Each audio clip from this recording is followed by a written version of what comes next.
माँ जी, हाँ बहू। आपकी चाय का टाइम हो गया, चाय बना दूँ? तू चाय छोड़, पहले मुझे ये बता, तू शादी के पहले भी अपनी माँ के पीछे ऐसे ही भागती थी? क्या हुआ माँ जी? बहू, अभी तू बोल रही है कि चाय बना दूं, फिर तू बोलेगी कि पराठे बना दूं, फिर तू बोलेगी कि रात को आलू मटर बना दूं। एक बात बता, क्या मैंने इसीलिए तुझे अपनी बहू बनाया है? नहीं नहीं माँ जी। देख बेटा, मैंने मेरी सारी जिंदगी यही सब काम कर करके गुजार दी है। मुझे कोई अवार्ड नहीं मिला है और ना ही तुझे मिलेगा। तू अभी पढ़ी लिखी है, जवान है, इसलिए कोई बाहर का काम सीख ले। माँ जी, मेरा ब्यूटी पार्लर खोलने का बहुत मन है और मैंने उसका कोर्स भी सीख रखा है, लेकिन अगर मैं काम पे जाने लगी तो मेरे घर का काम कौन करेगा? मेरे बच्चे को कौन संभालेगा? मुझे दादी बनाने की जिद तो मैंने तुझसे की थी ना। अब तू अपनी चिंता खत्म कर, मेरे पोते को मैं खुद संभाल लूंगी। बस तू अपने काम पे जा और अपने सपने पूरे कर। थैंक यू माँ जी। बेटा, हमेशा उन लोगों से दूर रहो जिसको तुम्हारी कदर ना हो। उन्हीं के घर में रहती हूँ।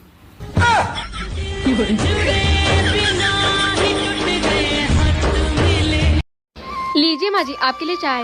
बहू, अपने लिए सोने की चूड़ियाँ ले लेना, ऐसी सुनी कलाइयाँ अच्छी नहीं लगती है। ठीक है माँ जी। बहू, मेरे पास भी सोने की चूड़ियाँ नहीं है, तो मेरे लिए भी चूड़ियाँ ले आना।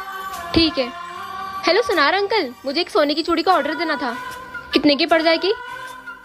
ओके ओके, और एक उसी डिजाइन में सेम टू सेम एक नकली चूड़ी पे रख देना।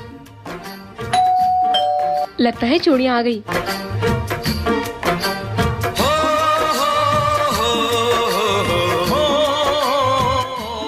अरे वाह, कितनी सुंदर है। और ये तो लग ही नहीं रही है कि खोटी है। माँ जी को कहाँ पता पड़ेगा कि असली है नकली है। बहू ने मेरे लिए नकली चूड़ी मंगवाई। माँ जी, ये लीजिए आपकी चूड़ी। तो बहू, ये चूड़ी किसकी है? माँ जी, वो चूड़ी तो मैं अपने लिए लेकर आई हूँ। बहू, तू अपने लिए नकली चूड़ियाँ क्यों लेके आई? अरे माँ जी, जिसके पास हीरे जैसी सांस हो उसे सोने की चूड़ी की क्या जरूरत? मैंने कुछ अच्छे कर्म करे होंगे जो तुझ जैसी बहू मिली। बहू, बारिश हो रही है, अगर गर्मा गर्म पकौड़े बना देती तो चाय के ऊपर मजा ही आ जाता। बड़ा मन कर रहा है बेटा, बना दे थोड़ा सा। ठीक है। न काम के न काज के, दुश्मन अनाज के, दिन भर बस खाली फरमाइश करनी है। बहू ये बना दो, बहू वो बना दो। अरे बहू का फोन बज रहा है। ये तो बहू की माँ का फोन है। हेलो, प्रणाम समधन जी, कैसी है? मम्मी की कैसे क्या? अरे हम भी ठीक है। हे भगवान, अब माँ जी पक्का मेरी मम्मी से मेरी शिकायत करेंगी। आपकी बिटिया बहुत अच्छी है, जब से यहाँ आई है तब से पूरे घर का काम काज अकेले संभाल रखी है। हमको तो कुछ करने ही नहीं देती है। हमको बहू नहीं बेटी मिल गई है समधन जी। हाँ माँ जी, मुझे माफ कर दीजिए, मैं आपके बारे में कितना गलत समझती थी। मम्मी का फोन आया तो मुझे लगा कि आप मेरी मम्मी से मेरी शिकायत करेंगी, पर आप ऐसा कुछ भी नहीं कहीं। माँ जी, आप बहुत अच्छी हैं, मुझे माफ कर दीजिए। अरे मैं पागल हूँ जो तुम्हारे मायके वालों से तुम्हारी शिकायत करूंगी, पर हाँ, अगर पकौड़े नहीं लेकर के आई तो जरूर शिकायत कर दूंगी। रचना, हमारा बेटा हुआ है, माँ कितनी खुश है ना?